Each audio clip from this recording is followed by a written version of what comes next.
Ramakrishna শরণম YouTube চ্যানেলে সকল রামকৃষ্ণ ভক্তমণ্ডলীকে স্বাগত।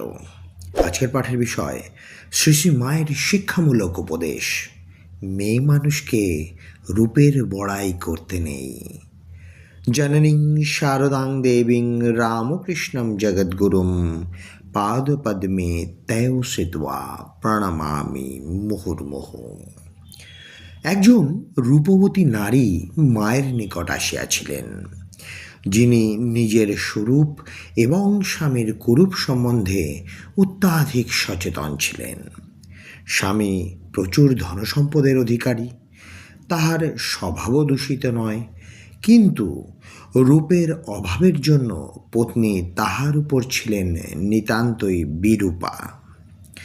রূপের অতিগর্বে স্বামীর প্রতি তিনি এতই অপ্রসন্না যে স্বামীর সহিত সম্পর্ক ত্যাগ করা যায় কিনা ইহাই তাহার প্রধান চিন্তা হইয়া ওঠে।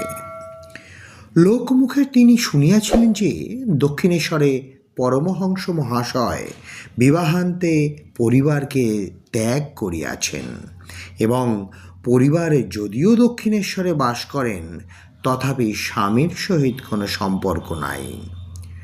উক্ত নারী মনে করিলেন তাহার অবস্থার সহিত ইহাদের সাদৃশ্য আছে, সুতরাং যথেষ্ট আশান্বিত হইয়া তিনি পরমহংস মহাশয়ের পরিবারের নিকট আসিলেন এবং জানিতে চাহিলেন যে তাহার এইরূপ অবস্থায় স্বামীকে ত্যাগ করিলে ঘোরতর অন্যায় বা অপরাধ হইবে কি না। তাহার বক্তব্য শ্রবণ করিয়া মাতা ঠাকুরানী অত্যন্ত বিরক্ত হইয়া বলিলেন, জীব দিয়া আর উচ্চারণ করো না অমন কথা, যে শোনে তারও পাপ। স্বামী আর নারায়ণ এক, তাকে কি ত্যাগ করা যায়? কুরূপ বলে স্বামীকেই যদি ত্যাগ করবে, তবে নারীরা রইল কি? মাতা তাহাকে আরও বলিলেন, স্বামীর কাছে যে ক্ষমা চাও, তার পায়ে তোমার এই রূপ ঢেলে দাও। কদিন থাকে রূপ? একটা কঠিন ব্যাম যদি হয়, কোথায় ভেসে যাবে রূপ? মেয়ে মানুষকে রূপের বড়াই করতে নেই। নৈরাশ্যে মর্মাহত হইয়া রূপসী চলিয়া গেলেন, কিন্তু কিছুদিন পরে পুনরায় তিনি আসিয়াছিলেন। বসন্ত রোগের আক্রমণে তখন তাহার পূর্বের রূপ লাবণ্য সমস্তই অন্তর্হিত হইয়াছে। অনুতাপানলে মানসিক অবস্থারও পরিবর্তন ঘটিয়াছে।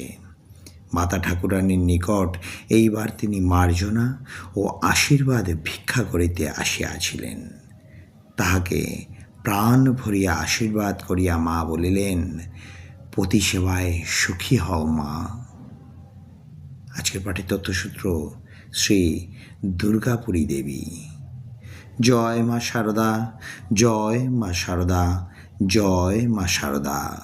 জয় ঠাকুর রামকৃষ্ণ পরমহংসদেব, জয় স্বামী বিবেকানন্দ মহারাজ।